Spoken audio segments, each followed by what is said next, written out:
खान ग माय लहू बोला दी तलवार ग माय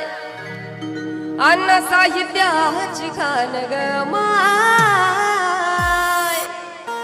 लहू बोला दी तलवार ग माय एक शाहिरीन नटला दुसरा ताकदीन भिडला एक शाहिरीन नटला दुसरा ताकदीन भिडला म्हणून अन्न साहित्याची खान ग माय लहू बोला दी तलवार ग माय